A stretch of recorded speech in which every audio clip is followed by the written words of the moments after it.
செந்தில் பாலாஜி செயல் வீரர் சொன்னார். அந்த செயல் வீரரை பற்றி என்ன பேசுறார் என்பதை அந்த எளிமையை பாருங்க.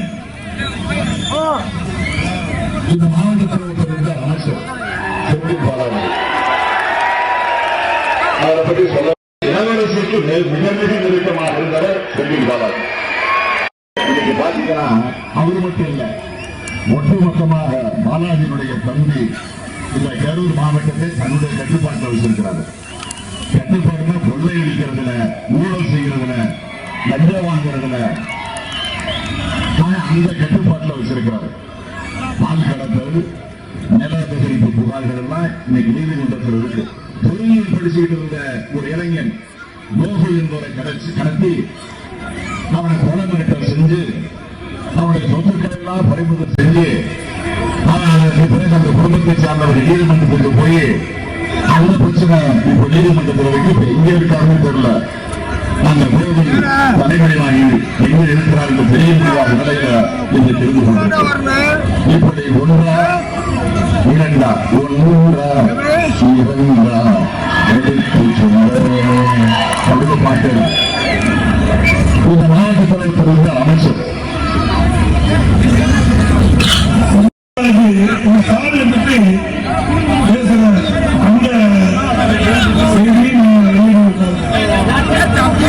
போட்டியிட ராணியின்றி இப்போதே புலம்பிட துவங்கிவிட்டார். இப்படி ஒரு குற்றச்சாட்டை இந்த அவையிலே கூட உறுப்பினர் மு.க. ஸ்டாலினுக்கு தகுதி இருக்கிறதா என்று கேட்டால் லட்சத்தில் ஒரு பங்கு கூட தகுதி இல்லை.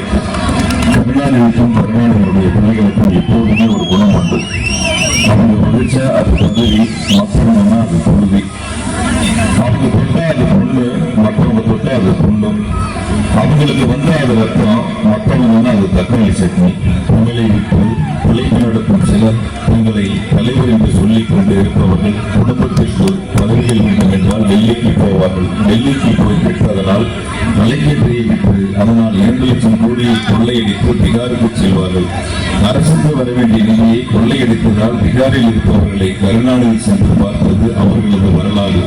புறம் பேசும்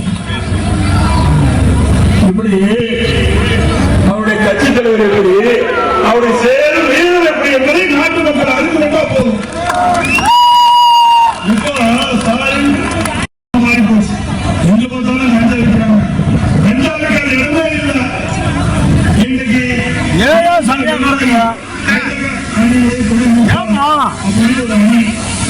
எந்த கட்சியிலுமே குறிப்பிட்ட ஒன்றும் இல்லை. போதைப்பொருள் கடத்தல் பேசுகிறாங்க. அப்ப திமுகவுடைய ஒருவர் அந்நிய போதைப்பொருள் கடத்துற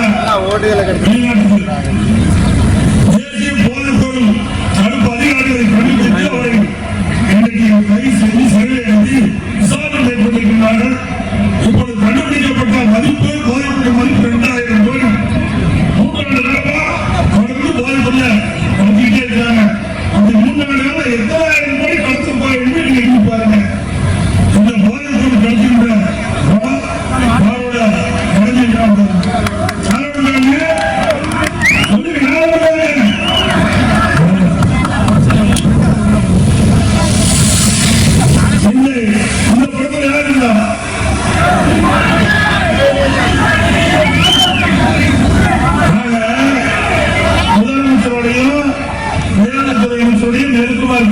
இதெல்லாம் வைத்துக் கொண்டுதான் 2 தடையில்லாம உயர் காவல்துறை அதிகாரிக்கு தொடர்பு ஏற்படுத்திக் கொண்டு இன்னைக்கு வெளிநாட்டுக்கு போதைப்பொருள் கடத்துவதாக மக்கள் பேசிக்கிறாங்க.